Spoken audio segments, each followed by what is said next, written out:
नमस्कार बच्चों, कैसे हो आप सब लोग। मैं तृष्णा पर्वतिया स्वनिर्भर प्राथमिक शाला से कक्षा 6 विषय हिंदी की इस वीडियो में आपका स्वागत करती हूँ। बच्चों, हमने हमारी पिछली वीडियो में पाठ 7 बूझो तो जाने जो एक पहेलियाँ थी उसे पूर्ण किया था, उसे अच्छे से समझा था और मैं आशा रखती हूँ कि उसका लेखन कार्य भी आपने बहुत ही अच्छे से अपनी नोटबुक में कर लिया होगा। तो चलो बच्चों, अब आज हम हमारे नए पाठ की ओर आगे बढ़ते हैं। बच्चों, आज का हमारा पाठ है पाठ 8 राजा का हिस्सा, जो एक कहानी है। इस कहानी में एक प्रजा वत्सल राजा का वर्णन है। राजा प्रजा की कठिनाइयों में हमेशा उसकी मदद के लिए तत्पर रहते हैं। बराबर है। आदर्श राजा हमेशा अपनी प्रजा की भलाई में लगा रहता है। बच्चों, जो आदर्श राजा रहते हैं ना, वह हमेशा अपनी प्रजा की भलाई में लगा रहता है। वह स्वयं राज्य में घूमता है और लोगों से मिलता है। प्रजा के दुख दूर करने के लिए वह सदा तैयार रहता है। राजा भोज ऐसे ही आदर्श राजा थे। इस पाठ में उनके प्रजा प्रेम का एक प्रसंग दिया गया है बच्चों। बराबर है। तो चलो अब हम इस हमारा जो पाठ है राजा का हिस्सा, जो एक कहानी है, उसे देखते हैं। और इस कहानी के जो राजा है, आदर्श राजा, बराबर है, जो अपनी प्रजा से बहुत प्रेम करते हैं, जो एक प्रजा वत्सल राजा है, उसकी कहानी को समझते हैं बच्चों। कहानी को समझने से पहले हम एक बार उसके शब्दार्थ को देख लेते हैं। बच्चों, शब्दार्थ को समझ लेते हैं। प्रजा वत्सल यानी प्रजा प्रेमी, बराबर। स्वयं, स्वयं यानी हम सब जानते हैं बच्चों, खुद। यथासंभव यानी जो संभव है वह, बराबर, जो संभव है उसे यथासंभव कहते हैं। भ्रमण, भ्रमण यानी घूमना। अत्याचार, अत्याचार यानी जुल्म करना, बराबर, जुल्म जो होते हैं उसे अत्याचार कहते हैं। पुनः, पुनः यानी फिर से, बराबर, या तो फिर दोबारा। थकावट, थकावट यानी थकना। कमजोर, कमजोर यानी निर्बल, अशक्त, बराबर। दिक्कत, दिक्कत यानी बाधा, परेशानी। उम्दा किस्म, उम्दा किस्म यानी उत्तम प्रकार, बराबर है बच्चों। तो हमने हमारे शब्दार्थ को तो देख लिया। अब हम हमारे पाठ की ओर आगे बढ़ते हैं। बच्चों, हमारा जो पाठ है राजा का हिस्सा, उसके बारे में मैं संक्षिप्त में बताऊं तो राजा भोज थे, वह बड़े प्रजावत्सल थे। वह स्वयं राज्य में घूम घूम कर प्रजा की कठिनाइयों को देखा करते थे और उन्हें यथासंभव दूर किया करते थे। एक बार जब वह अपने राज्य का भ्रमण कर रहे थे, तब उन्होंने देखा कि एक किसान हल जोत रहा है, मगर उसके हल में एक ही बैल है। दूसरे बैल के स्थान पर उसकी स्त्री हल खींच रही है।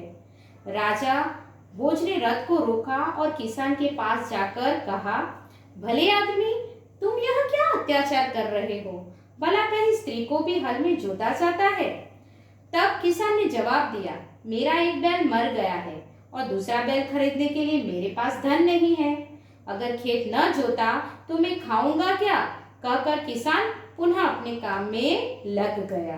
राजा ने कहा, अरे भाई, जरा सुनो तो, जो कहना है मेरे साथ चलते चलते कहो। ऐसा किसान ने कहा। राजा भोज उसके साथ चलने लगे। अपने काम के प्रति किसान की लगन देखकर राजा भोज जो थे वह बहुत प्रभावित हुए। वह बोले, भले आदमी, इस प्रकार तो तुम्हारी पत्नी थक जाएगी और थकावट की वजह से वह अन्य कोई दूसरा कार्य भी नहीं कर पाएगी। किसान ने बोला, तो फिर तुम ही बताओ मैं क्या करूं? राजा ने कहा, तुम मेरे साथ चलो, मैं अपना एक बैल तुम्हें दे देता हूं। तो पता है किसान ने क्या जवाब दिया? उन्होंने कहा, किसान ने कहा, मगर इतनी देर मुझे काम रोकना पड़ेगा, तुम ही ले आओ बैल। किसान ने बोला, अच्छा, तो ऐसा करो, तुम अपनी पत्नी को मेरे रथ के पास भेजो, वह मेरी पत्नी से बैल ले आएगी। तब तक तुम्हारे हल में मैं जोतूंगा। और राजा खुद वहां खेती करने के लिए किसान के साथ खेती करने के लिए जुट गए और किसान की पत्नी को बैल लेने के लिए भेज दिया।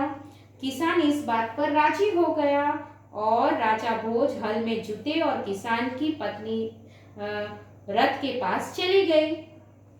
रानी ने पूरी बात सुनकर कहा, तुम्हारे बैल तो बहुत कमजोर है, वह हमारे बैल का साथ नहीं दे सकेगा, इसलिए एक काम करो, तुम एक की जगह 2 बैल ले जाओ।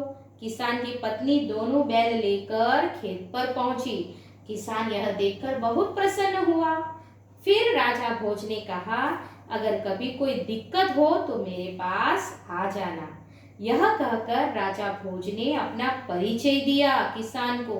यह सुनकर किसान जो था वह बहुत शर्मिंदा हुआ, क्योंकि उसको बाद में पता चला कि यह तो राजा भोज है और वह राजा भोज से क्षमा मांगने लगा। लेकिन राजा भोज तो प्रसन्न होकर वहां से वापस चल दिए। उस बार जहां राजा भोज ने बराबर खेत में हल चलाया था वहां अच्छी फसल हुई और उसके आश्चर्य का, किसान के आश्चर्य का तो ठिकाना ही नहीं रहा, क्योंकि जितने हिस्से को राजा भोज ने जोता था उसमें तो मोती उगे थे और बाकी के हिस्से में उम्दा किस्म के गेहूं उगे थे। यह देखकर किसान बहुत प्रसन्न हुआ। किसान ने सारे मोती इकट्ठे किए और राजा भोज के पास, जो राजा भोज थे उसके पास पहुंचे। उसने सारे मोती राजा भोज के चरणों में रख दिए और राजा को सारा किस्सा कह सुनाया। राजा ने कहा, ये मोती तुम्हारे खेत में उगे हैं, इन पर तुम्हारा हक है, इन्हें तुम ही अपने अधिकार में रखो, बराबर, यानी अपने पास रखो।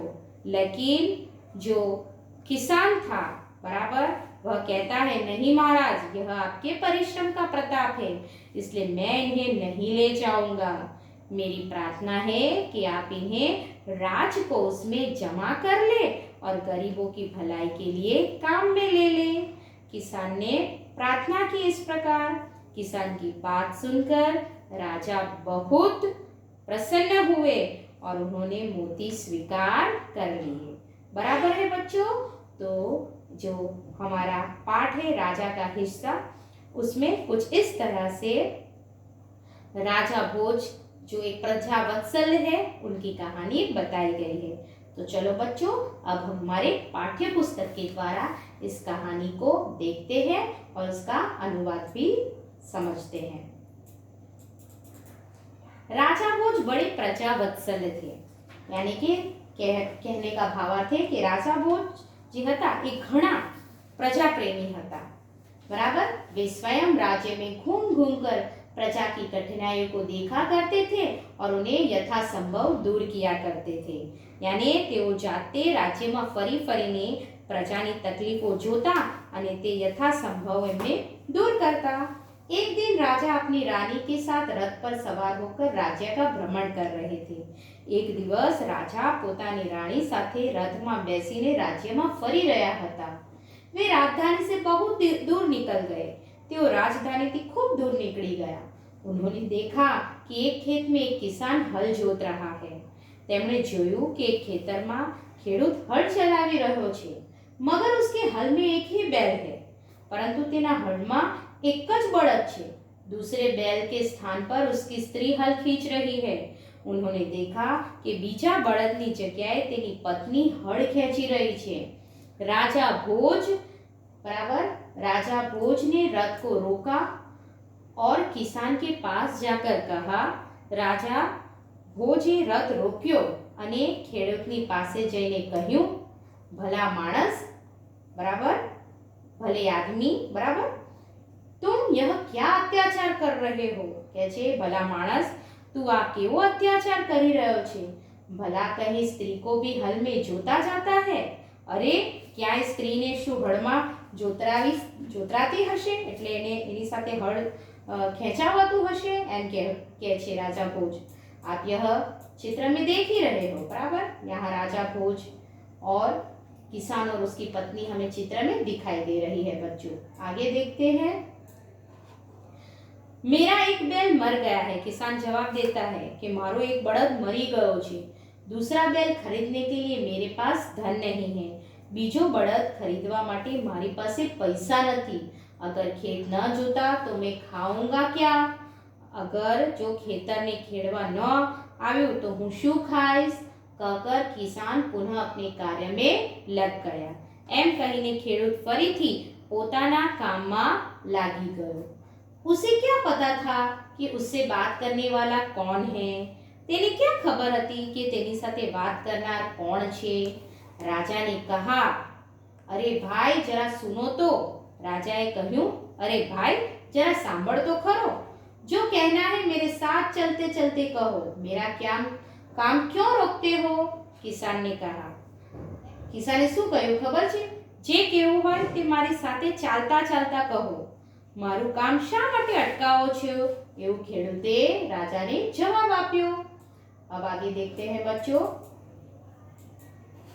राजा भोज उसके साथ साथ चलने लगे। राजा भोज तेरी साथे साथे चालवा लाग्या। अपने काम के प्रति किसान की लगन देखकर राजा भोज बहुत प्रभावित हुए। પોતાના કામ પ્રત્યે ખેડૂતની લાગણી જોઈને ભોજ રાજા ખૂબ પ્રભાવિત થયા। ભલે आदमी वह बोले, भले आदमी, इस प्रकार तो तुम्हारी पत्नी थक जाएगी और थकावट की वजह से कोई दूसरा कार्य भी नहीं कर सकेगी। राजा भोजे કહ્યું, ભલા માણસ, આ રીતે તો તારી પત્ની થાકી જશે અને થાકને કારણે કોઈ બીજું કામ પણ નહીં કરી શકે। બરાબર है बच्चों? फिर आगे देखते हैं। किसान बोला, तो फिर तुम ही बताओ मैं क्या करूं? तो पछी तमे ज कहो हूं शू करूं? राजा ने कहा, तुम मेरे साथ चलो, मैं अपना एक बैल तुम्हें दे देता हूं, मगर इतनी देर मुझे काम रोकना पड़ेगा। तुम ही बैल ला दो। किसान बोला। राजाए शू कह્યું, તું મારી સાથે ચાલ, હું મારો એક બળદ તને આપી દઉં છું, બરાબર? પરંતુ એટલો વખત મારે અટકાવવું પડશે, તમે જ બળદ લઈ આવો। ખેડૂતે કહ્યું, બરાબર। अच्छा ऐसा करो, तुम अपनी पत्नी को रथ के पास भेज दो, वह मेरी पत्नी से बैल ले आएगी, तब तक मैं तुम्हारे हल में जुतूंगा। राजा ने कहा। राजाए आज જ્યારે સાંભળ્યું ને તો રાજાએ શું કર્યું? ઠીક છે, તો એમ કર, તું તારી પત્નીને રથની પાસે મોકલી દે, તે મારી પત્ની પાસેથી બળદ લઈ આવશે, ત્યાં સુધી હું તારા હળમાં જોતરાઈશ, એવું રાજાએ કહ્યું। બરાબર? એવું રાજાએ કોને કહ્યું? કિસાનને કહ્યું। किसान जो था ना इस बात पर राजी हो गया। राजा भोज हल में जुट गए और किसान की पत्नी रथ के पास चली गई। उसने रानी को सारी बात बता दी। बराबर? ખેડૂતે આ વાત માની લીધી। રાજા ભોજ હળમાં જોતરાઈ ગયા અને ખેડૂતની પત્ની રથ પાસે ચાલી ગઈ। તેણે રાણીને બધી વાત કરી। बराबर? रानी ने पूरी बात सुनकर कहा, तुम्हारा बैल तो कमजोर होगा। बराबर? रानी ने पूरी बात सुनी और रानी ने क्या कहा? तुम्हारा बैल तो कमजोर होगा, वह हमारे बैल का साथ नहीं दे सकेगा, इसलिए तुम दोनों ही बैल ले जाओ। बराबर? રાણીએ પૂરી વાત સાંભળીને કહ્યું, તારો બળદ તો બહુ કમજોર હશે, તે અમારા બળદની સાથે નહીં ચાલી શકે, માટે તું શું કર, બંને બળદ લઈ જા। किसान की पत्नी दोनों बैल लेकर खेत पर पहुंची। किसान बहुत प्रसन्न हुआ। राजा भोज ने कहा, अगर कभी कोई दिक्कत हो तो मेरे पास आना। कहकर राजा भोज ने उसे अपना परिचय दिया तो किसान बहुत शर्मिंदा हुआ। ખેડૂતની પત્ની બંને બળદ લઈને ખેતરે પહોંચી। ખેડૂત ખૂબ ખૂબ ખુશ થયો। ભોજ રાજાએ કહ્યું, જો ક્યારેક કોઈ તકલીફ હોય તો મારી પાસે આવજે। એમ કહીને ભોજ રાજાએ પોતાનો પરિચય આપ્યો। જેવો જ રાજા ભોજે પોતાનો પરિચય આપ્યો તો ખેડૂત ખૂબ શરમાઈ ગયો, કારણ કે એને ખબર નહોતી कि आ तो राजा भोज छे। बराबर? बच्चों यहाँ आप चित्र देख रहे हो। बराबर? बहुत ही अच्छी फसल हुई है और बीच में हम जो किसान है उसे भी देख रहे हैं। आगे बढ़ते हैं। अब इस प्रकार उसने राजा से बार बार क्षमा मांगी। जैसे ही राजा ने अपना परिचय दिया ना, तो किसान ने राजा से बार बार क्षमा मांगी, એટલે તેણે વારવાર રાજાથી માફી માંગી। રાજા પ્રસન્ન હોકર વાપસ ચલ દિए, પરંતુ રાજા તો એની મહેનતથી ખૂબ ખુશ હતા, એટલે રાજા પ્રસન્ન થઈ ગયા અને ત્યાંથી ચાલ્યા ગયા। उस बार उस किसान के खेत में बहुत अच्छी फसल हुई। बराबर, તે વખતે ખેડૂતના ખેતરમાં ખૂબ સારો પાક થયો, જે હમણાં આપણે ઉપરના ચિત્રમાં જોયું ને। उसके आश्चर्य का ठिकाना न रहा जब उसने देखा कि खेत के जितने हिस्से को राजा भोज ने जोता था उसमें मोती उगे थे, बाकी के हिस्से में उम्दा किस्म के गेहूं उगे थे। बराबर, તે વખતે ખેડૂતના ખેતરમાં ખૂબ સારો પાક થયો। ખેતરના જેટલા ભાગમાં ભોજ રાજાએ હળ ખેડ્યું હતું ને, તેમાં મોતી ઉગ્યા હતા। એ જોઈને ખેડૂતના તો આશ્ચર્યનો પાર ન રહ્યો। બાકીના ભાગમાં ઉમદા પ્રકારના ઘઉં ઉગ્યા था। किसान बहुत खुश यानी कि बहुत प्रसन्न हुआ। ખેડૂત ખૂબ પ્રસन्न થયો। किसान ने सारे मोती इकट्ठे किए और राजा भोज के पास जा पहुंचा। उसने सारे मोती राजा भोज के चरणों में रख दिए और राजा को सारा किस्सा कह सुनाया। ખેડૂતે બધા મોતી એકઠા કર્યા અને ભોજ રાજાની પાસે ગયા। તેણે બધા મોતી ભોજ રાજાના ચરણોમાં મૂકી દીધા અને રાજાને આખી घटना સંભળાવી।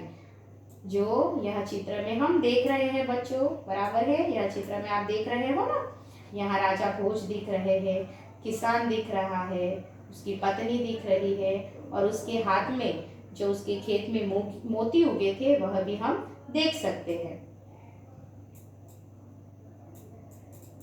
राजा ने कहा, ये मोती तुम्हारे खेत में उगे हैं, इन पर तुम्हारा हक है। राजाए શું કહ્યું?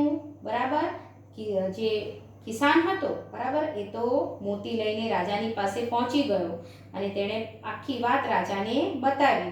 પણ રાજાએ શું કહ્યું?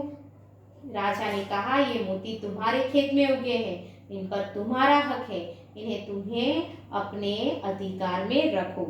राजाए કહ્યું, આ મોતી તારા ખેતરમાં ઉગ્યા છે, બરાબર છે, એના પર તારો અધિકાર છે અને આને તું જ રાખ। नहीं महाराज, यह आपके परिश्रम का प्रताप है, इसलिए मैं इन्हें नहीं ले जाऊंगा। मेरी प्रार्थना है कि आप इन्हें राजकोष में जमा कर ले और गरीबों की भलाई के लिए काम में ले। किसान ने प्रार्थना की। बराबर, જ્યારે રાજાએ કહ્યું ને કે તું આના પર તો તારો અધિકાર છે, આને તું જ રાખ, તો શું કહે છે ખબર છે એ કે ના મહારાજ, એટલે જે ખેડૂત છે ને એ શું કહે છે ખબર છે? ના મહારાજ, આ આપના પરિશ્રમનો પ્રતાપ છે, આથી હું નહીં લઉં। મારી વિનંતી છે કે આપ આ મોતીઓને રાજ્યના ખજાનામાં, જે રાજ્યનો ખજાનો હોય ને, એમાં જમા કરી દો અને ગરીબોની ભલાઈમાં તેમનો ઉપયોગ કરો। बराबर, ખેડૂત એ રીતે प्रार्थना करे छे राजाने। किसान की बात सुनकर राजा बहुत प्रसन्न हुए और उन्होंने मोती स्वीकार कर लिए। आ रीते राजा ખેડૂતની વાત સાંભળીને ખૂબ પ્રસન્ન થયા અને તેમણે મોતી સ્વીકારી લીધા। બરાબર છે બાળ મિત્રો? તો હવે તમને આ વાર્તા એટલે કે આ કહાની સમજાઈ ગઈ હશે ને? इस कहानी को आपको अच्छे से पढ़ना है और एक बार अच्छे से ध्यान से एक बार पढ़ना है और समझना भी है। बराबर है बच्चों? तो मैं आशा रखती हूँ कि आपको यह कहानी बहुत अच्छे से समझ में आ गई होगी।